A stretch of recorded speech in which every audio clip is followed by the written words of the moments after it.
Happy Friday, everybody. Welcome to, I don't know, 10th, 15th, 20th of our occasional privacy book club.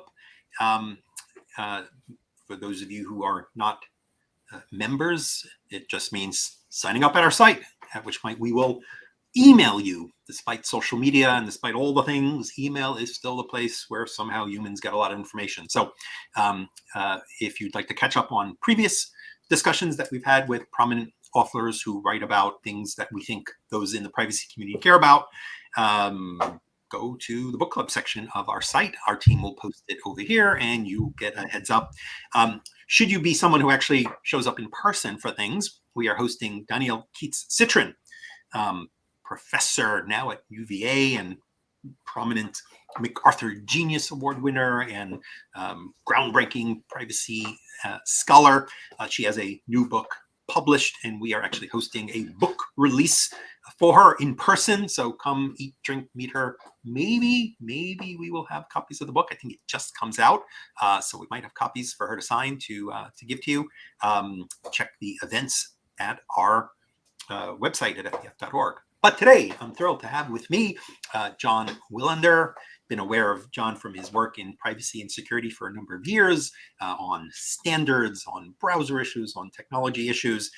And so when I saw him talking about his first, I think this is first, yes, his first book of hacker fiction. I think you do some music too. Is that right? Yeah. That is right. Yeah, that was my, I was a lot more into that. And by the way, thanks for having me. Yeah, I usually say that one of the reasons why I got into fiction writing was that we had our first child, and I think I subconsciously figured out that I needed to get a silent hobby. That's great. Well, I'm glad you did produce this fabulous book. For those who are peeking in and don't know what we're talking about Identified by John Wilander. John's a PhD in computer security, has worked throughout his career at the intersection of privacy, security, and particularly in recent years on things like tracking and how you can be tracked online, targeted, profiled, advertised to, surveilled. And so when I heard he was writing this, I said, it's going to be a super exciting book. Obviously, there are hacker fiction authors and sci-fi authors who have technical backgrounds, who do great research and sometimes fantasize about what could happen in a future Orwellian world, sometimes write realistically. But I don't think there are that many people who have sort of the depth of practical experience at the intersection of these issues that have produced a book where tracking is a huge center. So I'm assuming much of what you do in life has been some of the inspiration. You work on helping protect consumers from tracking and privacy and so forth. Are you telling us that if we don't succeed at dealing with these issues, some of what you sort of forecast as what could happen in a futuristic world, indeed could happen? Or it seems like this work is inspired by your career and your work. Is that a fair statement? Yeah, I mean, to some extent, like I think it was Neil Stephenson, which you have been talking about in this book club too, right? Who said that ultimately fiction is about entertainment. So that's something to always remember as an author, right? That people read fiction and watch movies and whatnot to entertain themselves. And then, of course, entertainment doesn't have to mean that you laugh. Like, it could be concerning things, and it may make you cry too, right? But still, it's for that fundamentally. And so I'm obviously interested in this area. I've spent all my professional life in it so far, going back to when I did research and got my PhD. So absolutely, that's a source of inspiration. But part of it was also me not being entertained enough by other hacker fiction. I was getting frustrated that often hackers were depicted in a way that just didn't make sense. It was not plausible, reasonable, or trustworthy.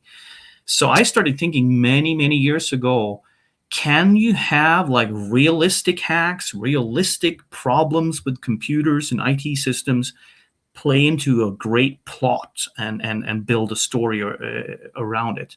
So that was kind of a starting point for me. I started taking notes like, hey, that thing could be a really key plot point in a good story and believable. Well, as somebody who's more lawyer than technologist, but certainly spent a lot of time getting educated and dealing with these issues, one of the things that really seemed interesting and compelling was that much of the surveillance, the tracking, the way the government agency or the clubs or so forth use different tracking methodologies, it all seemed pretty realistic. I mean, we are walking around broadcasting multiple identifiers today from our devices, from our smartwatch, from our tablets, our computers, just numerous things, let alone perhaps future versions of these things, our vehicles. Right? We are one collection of MAC addresses, IP addresses, tracking IDs, is it fair to say that most of the techniques that you describe are reasonably, assuming bad actors or powerful agencies really wanted to? You're not inventing, quantum science to do this. It seemed like most of it was somewhat based on, realistic technical abilities today. Is that fair? Yeah, I would definitely say so, in that that's the space of fiction that I tend to like speculating about near future and having the reader experience it as, well, this could totally happen. And then, of course, that entices you as a reader, like, well, what does this author think the results of that would be? Or how could that go wrong? What would people want to do about it? The premise of this novel, Identified, is that a global digital identity system has been established, right? And then, of course, I go into a little bit how that was motivated by nation states, how it was coordinated internationally within the G20 countries. That's where the security agency you refer to in the book, it's called G20S. So it's a coordinated security agency across the G20 countries, obviously sharing tons of information based on these identities.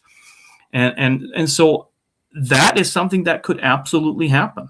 And also the reasoning that I speculate about in the book could turn out to be the reasoning politicians push that kind of thing. And then once you have those identities, you may have a slippery slope. What do governments start tying to those identities? And how this convenience of using it in your daily life play into it. Okay, now your travel is connected to this identity, your insurance, your taxes, social security, right? And all of that is speculated about in the book.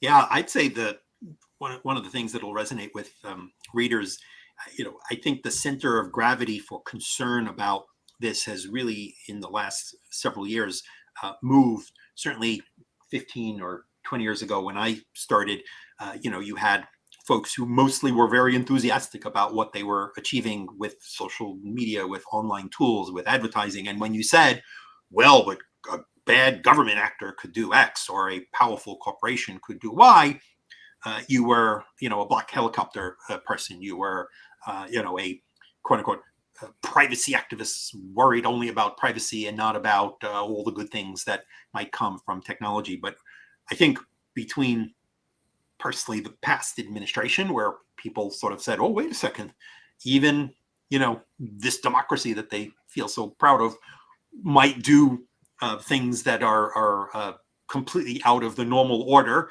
or the recent, Dobbs decision, where we see attorneys general, making requests of companies or seeking to use location and other data. I was talking to a big company recently about the vast number of location requests they get, many for the most mundane issue. I mean, it's one thing I think we all might appreciate, that if there was some, real live current terror threat, okay, we have some challenging issues to debate and discuss. But the, sometimes trivial relatively trivial needs that a local law enforcement agency might have, but then actually be seeking something as significant as location data. So I think that what might have been very fictional makes the book a very current. Wait a second, for everybody who really is worried about government or big companies or the like. It did seem that the focus really is government misuse, though. I wonder whether you might give, for the lazy folks among us who spent more time at the beach than chewing through fiction. I don't blame them. Give a little flavor of the story that might entice some who didn't read to go out and get there. I mean, as you mentioned, we have sort of a good guy hacker who's seeking perhaps to redeem himself or his family from the misdeeds of government against him, and a fellow group that sort of takes on. But give us like a minute of the high level flavor that might not give away the full plot, but give people an idea of what they would expect if they didn't yet get the book and want to pick it up. Yeah, absolutely. So already mentioned you have the digital identity system, which is global, but it really takes the beginning is with the main character leaving prison after a 15-year sentence. And that was because he got sentenced because of computer hacking against the government. So you can already tell that there's tension there between him and the government. And then his mother has been championing his release. He gets out and he realizes that they're going to start putting pressure on him and his mom to try to get to him, because the people within the government are not happy that he is now again a free man. And he realizes that the way they're doing it is framing people based on this identity system. Once you have the digital identity, there's even some blockchain in there. The government has found some way of tying false evidence to these identities. And then courts are just like, well, it's obvious. We have the evidence. It's tied to this digital identity. Who can say that this is wrong? So that's what gets him back into hacking. He obviously knows that if he's caught again, he'll never be free again, right? So there's high risk for him, but he wants to redeem himself. He wants his mom to get out of her situation, and so he finds his whole hacker group and joins them. And that's where you start getting into much more of, okay, so how do you work or operate covertly in a world that has that level of surveillance and identification of people? Cameras in cities, how do you avoid them? Moving around, traveling, crossing borders, how do you do that without producing your identity? So I go through all those kind of challenges in how this hacker group that ultimately decides to take down the global identity system. How do you go about doing that? And of course, that's speculation, right? But a near future thing, and very, plausible things happen. How do you personally, as somebody aware of a lot of the risks, people always ask me, well, you work in privacy. Are you, do you worry about all these things? And I say, look, I'm a white, straight male, already at a fairly senior point in my career. I can, be out there and be very public as a, semi-public figure. And my, threat model is different than maybe somebody who's got a vulnerable background, or is worried about an abusive spouse, or is, worried about other risks because of socioeconomic issues or others. But at the same time, I do need to worry about some things that maybe are not as high profile for others, right? Maybe foreign governments say, hey, this guy's got relationships with, people at senior levels of the US government or elsewhere. So I may be more of a target for, for spear phishing, for, other more sophisticated types of intrusions. How do you're also, you're visible on Twitter. You have an important, security and privacy engineering role. You're deeply aware of a lot of the concerns. Do you sort of operate in a high risk sort of assume the worst mode, making sure that your browsing is well protected, making sure you're, I don't know that any of us walk around worried about facial, well, I don't know. I boarded a bunch of planes recently with my face, and it was super convenient. And I was like, okay, but look, here we've advanced to this mass casual use of facial recognition to, get through security at airports, when it was a battle for many years. And here we are now, whether it's COVID or just the technology advancing or so forth. And I guess I could have opted out and, insisted on, slowing the line and stepping apart, but I got on the plane. Do you sort of, walk around armed with your knowledge, taking greater cautions because of the concerns that you're aware of? I'd say in part yes, in part no. So one of the questions I do get at times is, well, do you only use cash? And I have to admit that there was a time where I tried to stick with cash, because obviously that's going to protect you against databases knowing whatever you purchased and when and where. But convenience won me over. And to some extent also security, right? There's personal security. Walking around with cash in your pocket, it's not great. So that's one example.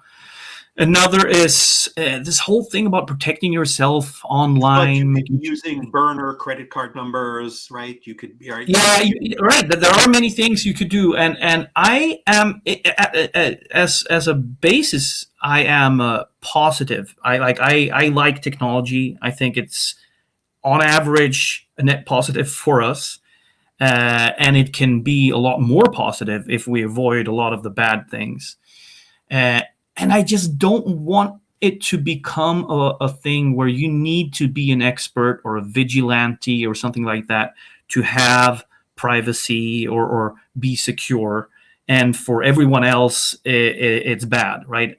So I also try to not go too far. And I also have a family. Like I have to be a reasonable dad and husband because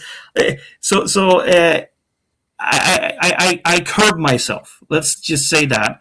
And I am trying to instead be the person who asks the questions that people who might not know about this stuff don't ask. So at the airport, when they are using facial recognition, and it is super convenient, I'm the person who asks them, how long will you store this data? And they'll say, no, it'll be deleted after the flight. Okay, is that guaranteed? You're telling me that that this will be delayed. Yes. Okay, thank you. And I do that semi-loud, so it's a few more people hear that I'm doing it. And then everyone can get, okay, we've at least, someone promised us. I'm on the verge of being banned from Target because I routinely point out the location tracking devices that they used to use to determine how many phones were in the store and some basic information about the movement of devices. And I will often go up to the salesperson and say, hey, what's that? Is that tracking me? And they say, oh, no, that's the Wi-Fi. I'm like, oh, is it? Do you have Wi-Fi for, oh, I'm like, is that really that? Look at it. That says Nomi, or that says Euclid, or isn't that the Cisco Meraki system? They're like, what? I'm like, do you know that your employer may know how often you take a break, or whether you leave the store, or maybe use the restroom every hour for 20 minutes when you're on duty? What? Wait, what? Really? So I'm impressed that at least the folks have been trained to give some reasonable answer. When I bought my car, which is not a super sophisticated vehicle, but has some of the basic, infotainment system and so forth, I asked the dealer, so where does the data, if I sign up for the, if my maps are going to update by default, how is it updating? Where does the data go? Can you tell me anything about? And they said, no one's actually asked us about that before. They're very good at telling you which features the model you want has compared to the features, at the competing brand. But we certainly found that, in dealerships, we actually even published a dealer's guide that dealers could give out for people who ask, or at least have available, that walks through the many, many different ways that today's vehicles might be collecting biometric, might be obviously collecting location information, might be collecting a range of video and other data. So it's today we expect sort of companies and online privacy policies and terms of service. We don't see a lot of conversation about how does the retail or how does the physical world, which is increasingly involved in tracking. One of our former staff just posted a photo of DC's newest pilot, where they're using model icons to try to tell people how the Department of Transportation in Washington, D.C. is doing different kinds of tracking and different sorts of symbols. So do you think it's feasible? Like you said, you don't want most people to have to be experts, but is it feasible as data becomes part of the cityscape, the retail environment, not just the online computer world where we have taught people to be worried that there's lots of things happening and there's cookies and this and that.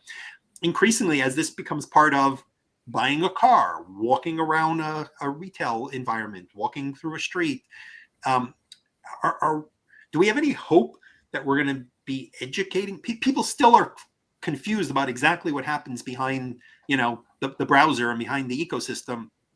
Do we have any hope that we're going to be sort of educating people, or should we not? Should we just have I don't know, what's the path forward for what seems to be a day-by-day advance of use of tracking and technology, hopefully most of it for help me get on the plane and keep us all safe, but frankly, obviously, a much more complicated world where risks are serious. That's a great question. And so like I first of all, I don't like that people should be worried, be that the physical world or the digital world, right? I don't think that's a great endpoint. People should not have to be worried or always be suspicious that, well, they're working against me. Like that, we shouldn't allow that norm to settle. That's why I think, and I also think that's not a nice life to have either, right? So we'll have to figure it out some other way. But you can tell that that's part of the novel too, right? That I am speculating about a very negative outcome of a plausible future. You can see in when I quote the politicians who announced that this new identity system is going to be established in the US and how they've coordinated with the other G20 countries, how they motivate it. And I took real care, went back and looked at real quotes from national leaders and how do they talk about this stuff, and what kinds of leverages do they pull? Fear, typically, right? And so in the writing, I wanted it to be sort of a wake up call of we could totally end up in this situation, and the negative outcomes and ripple effects of it. So I think it's on people like us who may be at the forefront of thinking about this or just take extra care in our own lives to not let bad norms settle and always be thinking about potential bad use cases. And also being the people who ask the questions, be that at the airport. I was just reminded of another example from my own life. I'm originally from Sweden, and there they have a national database of blood samples of everyone born in the country since the mid-'70s. And that's based on a screening done of infants, which is very important to identify rare diseases that can be treated, but have to be treated very early in life to not have consequences. So that's great. And they, in the mid-'70s, they just established this thing where they will ask parents if they're allowed to save the blood sample that's used for that screening. And the purpose for that is healthcare research. So they have this awesome capability to do across the population, at least of people born from that date and onward, on really big structural things on public health. But then with modern DNA technology, well, now you have blood samples of more or less the whole population, And it has turned out that, yes, it has been kind of slippery slope repurposed to start being used for criminal investigations. So when our firstborn was going through this screening, we got this question, just like every other parent gets, like, are we allowed to save this blood sample? And I'd say, no, I'd like to opt out. And this nurse, like, we had a pause, multi-second pause. And she's like, did I hear you right? Are you opting out of this? It's very good for public health. Yeah, no, absolutely. I think it has potential of being misused. So I want to opt out. And she scratches her head and like, yeah, I have to call my supervisor about this. She calls, like, we wait for 30 minutes. Eventually she shows up with an old dusty binder with copies of some form and tells me, no, in my whole professional career, she, as a nurse, 25 years, no one has ever opted out. You are the first person. So this is the binder that my supervisor found somewhere back in the archives with the form. And these are the 25-year-old copies, because no one's even been using them. And I signed the paper and opted out.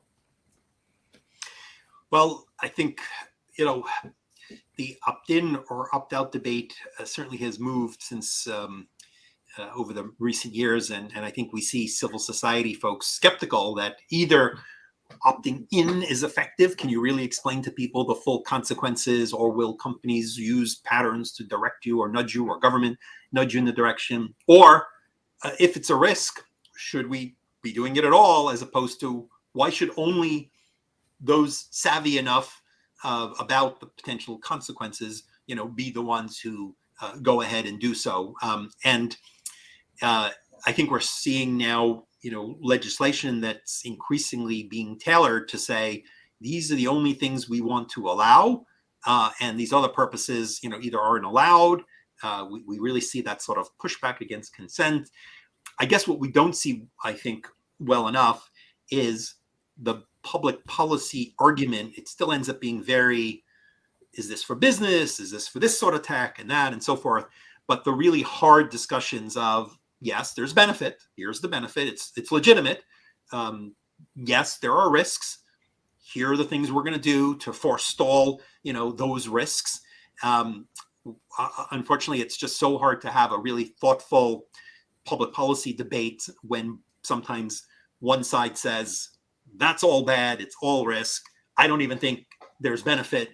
And another side, comes with, well, you're a Luddite, you're ruining my sector, you're ruining my research. So one of the things we try to do is create, I would say, a safe space, because it's not necessarily safe, but a honest space for real debate about the different societal values that need to be resolved. And in an ideal world, data protection regulation should be doing a good job at setting up those tensions and having, thoughtful, processes for this discussion. But let me ask you this, as we come close to time. Let me jump in. Is there a TV series coming? I was going to ask you is there a sequel here? Do you see any ideas that were opened up that you didn't get to, or just based on sort of the reaction that people are given? Do you see a follow-on? Do you see a sequel coming up? Or absolutely, yes. I'm already working on it. I'm about a third through it. I have a monthly newsletter where I provide some updates on my writing, and also review other hacker fiction. So a lot of movie reviews, but also other novels. Yeah, I am working on the sequel. Same main characters will show up, and we get to see other problems in this space after the closing scenes have identified. And the sequel will go much more into trustworthiness of information and how people can get manipulated or tricked, and how digital systems play into that. And it could be multi-layered, right? So, and I always love, you'll see that in Identified too. I love an international plot, many countries, different cultures and agendas. So you'll see that again too. A question from somebody in our audience was, can we discuss briefly the scary future of digital tracking? Let me ask you it like this, because I don't want to get close to sort of the specific sort of day-to-days of public policy and companies and development, but do you have some sense that we're on clearly there have been a number of changes across companies, across regulations. We have got state laws that mandate opt-outs. We've got internet. Are you optimistic or pessimistic that the combination of technical changes, legal changes, consumers getting more educated are going to take us in a positive direction, or do you worry that we're actually being overwhelmed by new forms of tracking across, new areas of consumer, interface? How are we on a positive path, or are we on a perhaps risky path, given because it's been, the world is finally changing. I do think, absolutely. So I would say, I am positive. I think we will get this sorted out, at least in the democratic parts of the world. I'm thus also positive about democracy, that we will keep it and save it and evolve it. But I'm by no means naive in that it's going to take a lot of hard work, including conflict, right? People get very worked up about this stuff. So that you'll see that in my fiction writing, right? I like to go into and see what are these conflicts, these different agendas, and how may it play out in a near future. I think you can tell, even like in my writing, the hackers are the heroes, right? You'll find a lot of fiction where hackers are the bad guys, but there is a democracy, freedom kind of drive in there, right? That's the kind of hacking we're seeing. It's not criminal hacking to gain money or whatever, right? They're fighting for freedom. I do think some of the debate at least has been elevated in the areas where we do see democracies trying to deal with, well, we want to deal with misinformation, and we want you scanning for child porn or child abuse content. We want school shootings. There's still a rush to sort of force scanning and force some surveillance at large scale that can end up being concerning and misused and maybe too broadly used. But I do think the quality of the debate has been a bit elevated, at least. And we do see legislative efforts to try to cabin in, but it's, as you say, it's still quite a challenge and can take a lot of hard work.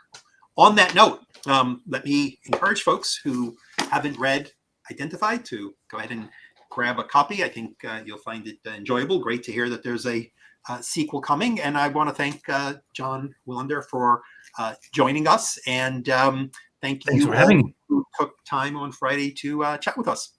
Good to see you, John. Yeah, happy Friday. Happy Friday, everybody.